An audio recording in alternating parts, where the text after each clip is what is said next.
Cuando era chico me gustaba recolectar hojas del jardín de mi casa y meterlas en el microscopio y descubrir todos esos mundos que se producían, todo eso que se abría y también darme cuenta que en esa hoja que desde determinado plano, desde determinada dimensión visual era de una forma, cuando vos te acercabas y la veías amplificada había otra.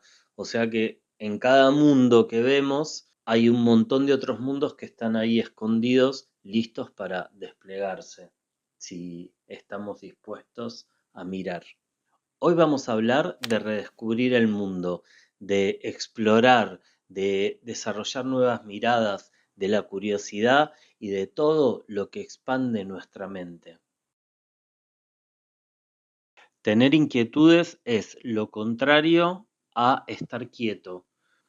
Es decir, que la inquietud es movimiento y en el movimiento es donde nos descubrimos.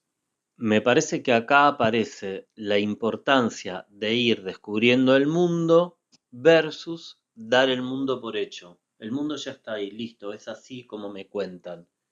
No, ponete a explorar y desde tu propia subjetividad vas a descubrir un montón de matices nuevos que van a configurar un mundo nuevo en vos, porque cuando vos cambias la mirada, cambia absolutamente el mundo que ves. Lo podés pensar así, salir de la zona de comodidad y avanzar hacia la zona de aventura. La palabra aventura es clave, porque cuando hay aventura hay descubrimiento. Algunas metáforas para repensarnos como redescubridores del mundo. Hay una canción de Spinetta que tiene un título que me encanta, Lago de forma mía. Uno es un lago y en ese lago podemos bucear para empezar a encontrar un montón de cosas. Y mientras más profundo buceemos, más cosas vamos a encontrar. Otra metáfora que me gusta es de Deleuze y Guattari, que hablan de devenir parque. Uno volviéndose parque. ¿Qué podríamos encontrar en ese parque que sos vos? Me parece un gran disparador para empezar a encontrar cosas. En relación a la curiosidad y al redescubrimiento del mundo, me parece que es clave la atención. ¿Qué tipo de atención tenemos? ¿A qué atendemos?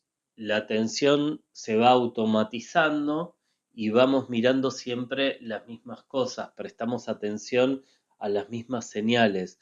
Pero ¿qué pasa si te empezás a correr de ahí y empezás a poner la atención en esos lugares que por ahí no son tan obvios, que no están ocupando el primer plano, pero que cuando vos te acercás y los pones en primer plano, empiezan a desplegar un montón de sensaciones en nosotros? ¿Qué vemos cuando miramos? ¿Qué escuchamos cuando escuchamos? ¿Cuántos sabores sentimos? Parecen preguntas tontas y obvias, pero no tenemos todos el mismo registro. Si realmente te detenés en esa experiencia, empezás a tener un registro completamente diferente, mucho más rico. Si vos metés lentitud y concentración en esa experiencia, todo se empieza a expandir. Y al expandirse esa sensación, te expandís vos. De chico pasaba las vacaciones de invierno en Córdoba con mi familia y me acuerdo del descubrimiento de las piedras. De repente descubrir que estaba todo lleno de cristales, de diferentes formas, de diferentes colores, de diferentes materiales. Me encantaba explorar ese mundo y hasta llegué a tener una piedra favorita que para mí era una especie de talismán alucinante. Me acuerdo perfectamente de esa piedra aún hoy, como si fuera un ser con vida propia con el que yo tenía una relación en esa época, como si fuera una mascota o un amigo, pero con otro tipo de vínculo, por supuesto, porque el vínculo con los minerales es completamente distinto a otros, es un vínculo más silencioso, más meditativo, un vínculo que te permite mucha escucha. A lo que voy es que el descubrimiento de ese reino mineral a mí me permitió acceder a otras percepciones de mi propio ser completamente distintas y me amplió un montón la mente respecto a otras realidades que desconocía. También, por ejemplo, toda la experiencia de estar en un río, de escalar montañas, de saltar de roca en roca. Todo esto era un mundo que para mí, que vivía en una ciudad, era completamente ajeno y que ponía mi cuerpo y mi ser en un entorno completamente distinto. Y ese entorno despertaba un montón de percepciones que también eran distintas. Una gran pregunta que podemos hacernos es cómo hacer en un entorno habitual para ubicarnos en una percepción distinta. Hay muchas formas, pero te las dejo para que vos indagues. Hay algo acá de activar esa inocencia del niño interior o de la niña interior y recuperar esa sensación de la infancia donde, al no estar tan sociabilizados, no tener tantos conceptos, podíamos permitirnos mirar el mundo con muchísima más libertad, con muchísima más creatividad. Y esta actitud nos impulsa a nuevas experiencias, a nuevas miradas, a la innovación, a vivir una vida realmente creativa, una creatividad no enfocada necesariamente en el producto creativo, sino en la atmósfera creativa y sobre todo en la actitud. Si te viene gustando este video, suscríbete a mi canal, apretá la campanita así te llegan notificaciones, deja un comentario y pasale este video a tus amigas creativas o artistas, porque como todos sabemos, cualquier buen video, al igual que un buen libro o una buena película, puede modificar tu vida para siempre. Gracias por disfrutar este video y por hacer que otra gente lo disfrute. Cuentan una historia de Einstein que me gusta mucho, que es que cuando era chico, él se imaginaba a un señor cayendo de un edificio y pensaba que si en ese momento al señor se le salía un pañuelo del bolsillo y se le caía, en realidad no se le caía un pañuelo al señor, sino que se le caía un señor al pañuelo, porque el señor pesaba más que el pañuelo. Pensando en eso, en esa fantasía, digamos, infantil, más tarde descubrió la ley de la relatividad. ¿A qué voy con esto? Que esas ideas que a veces consideramos un poco tontas o un poco irrelevantes, si las llevamos a fondo, nos pueden llevar a un recorrido creativo alucinante y permitirnos acceder a estas zonas de aventura que no podríamos acceder con los pensamientos habituales, donde, por ejemplo, esa fantasía de niño es solamente una fantasía, una tontería. En cambio, si desde la mirada adulta respetamos ese flash infantil, lo que encontramos es un tesoro.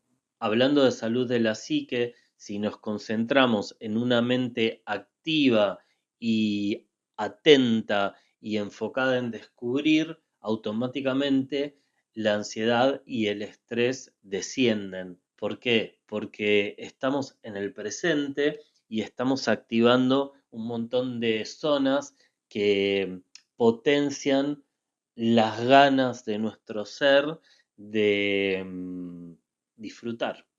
También se desarrolla la autoconfianza, porque si tu ser está todo el tiempo creciendo y descubriendo cosas, te sentís automáticamente cada vez mejor y te vas empoderando. Y por supuesto, vas a vivir más años y con más calidad de vida, porque muchas veces lo que nos mata es el aburrimiento, es una vida que no tiene propósito y no necesariamente los años. La percepción del tiempo es completamente diferente en todos los seres y cuando estamos en un tiempo creativo, en un tiempo de curiosidad, en un tiempo de descubrimiento, el goce es tal que no solamente no se perturba nada en el cuerpo, sino que las células se llenan de vitalidad, se llenan de energía, se llenan de motivación y nos vamos iluminando poco a poco. Esta actitud de redescubrimiento del mundo también nos lleva a una mayor apertura al cambio, mayor adaptabilidad y mayor resiliencia, que es la capacidad de reinventarnos frente a los desafíos de la vida. Más pensamiento divergente te lleva a una ampliación de la perspectiva que hace que puedas funcionar mejor en contextos diferentes, que puedas funcionar mejor frente a los desafíos, frente a la impermanencia de esta época. Todo es positivo, todo es ganancia. Me parece también una gran forma de reciclar el estancamiento mental y el aburrimiento, porque la energía funciona mucho mejor cuando se mueve, es como un yin yang, o si querés lo puedes pensar como un infinito donde todo está fluyendo. Cuando todo fluye, nada se estanca, nada te aburre, y todo empieza a tomar como una vitalidad que te hace estar mucho más atenta, mucho más en presente, mucho más enfocada en cada cosa que estás haciendo. Este rehacer el mundo que nos contaron también genera nuevos sentidos y nueva belleza adentro. Te volvés más bella, más bello, no por comprarte una ropa con onda, sino porque le metes onda a tu interior. Tu interior, al ser más bello, irradia más luz, irradia otros colores, irradia otra energía que hace que el mundo se interese naturalmente más por vos, en el sentido de que estás produciendo en vos una energía que armoniza, que genera cosas hermosas en el mundo, y no más contaminación atmosférica a partir de pensamientos limitantes y tóxicos que no aportan absolutamente nada. Me gusta mucho la idea de aprendizaje continuo, como esto que decía Sócrates de solo sé que no sé nada. Esa conciencia de lo poco que sabes, lejos de achicarte, te empodera en el sentido de decir, bueno, si no sé nada, voy a salir a buscar todo lo que no sé. Y ahí se empiezan a abrir un montón de posibilidades que te pueden permitir no solo desarrollar tu ser, sino aportarle al mundo mucha más riqueza. Al volverte un ser o un ser más valioso, más conectado, más brillante, te volvés una inspiración para los demás y esto hace que el mundo se llene cada vez más de gente que está pulsando cosas geniales que nos enriquecen a todos. La curiosidad positiva por el mundo, las ganas de descubrir cosas, también potencian mucho tu capacidad artística, porque vas a tener mucho mejor material para hacer cine, para hacer canciones, para bailar o para lo que tengas ganas. Me parece muy inspiradora también la historia de Marcel Duchamp cuando creó los ready-mades, los ya hechos, que básicamente agarró un urinal o un mingitorio de una casa de, bueno, de reciclados de materiales y pone este urinal, lo firma y lo pone en un museo como obra de arte. Y abre una polémica muy interesante sobre si las cosas son artísticas por su propio valor interno o si es arte lo que está en un museo y es el contexto lo que le da esto. Pero lo que me interesa acá de esta historia es cómo algo que ya está hecho y que aparentemente no sirve para nada, recontextualizado y con la mirada correcta, empieza a tener un valor artístico, un valor filosófico en el sentido que nos hace repensar el mundo, esa obra, un valor de ruptura respecto a qué venía siendo el arte en esa época y qué empezó a pasar a partir de eso. Todo eso simplemente por un chiste que tiene mucha inteligencia, pero un chiste al fin. Por esta línea podemos pensar entonces, ¿qué hay en nuestra vida ya hecho que podemos reciclar para generar nuevas cosas, como un equilibrio entre nuestra experiencia que nos hace creer que ya entendemos cómo es el mundo y lo que nos sorprende, lo que está vivo, lo que está fluyendo, eso que nos encontramos todo el tiempo y que no es lo que estamos buscando y por eso mismo empieza a producir un caos creativo, caos en el sentido positivo, abriendo nuevas preguntas que nos obligan a determinadas acciones para ir encontrando nuevas respuestas. Y así nos vamos recreando, reinventando y afinándonos cada vez más en la esencia de nuestro ser. Ahora te voy a invitar que ahí donde estás te quedes un ratito en paz, con los ojos cerrados y recuerdes las veces en tu vida que estuviste más abierta o abierto a descubrir cosas. Y recordá cómo te fue. Me parece hermoso que nos tomemos en serio la posibilidad de descubrir una vida que esté mucho más alineada con lo que creemos que debe ser la vida. Y eso depende exclusivamente de vos. Si vos te lo das, buenísimo. Si vos no te lo das, pero tengo la intuición de que sí te vas a dar esta posibilidad. Por eso te quiero agradecer de antemano por todas esas maravillas que vas a hacer para hacer que tu vida sea mucho más hermosa y hacer que la vida de los demás también lo sea. Voy a brindar con un mate por tu éxito creativo, por tu redescubrimiento del mundo. Salud.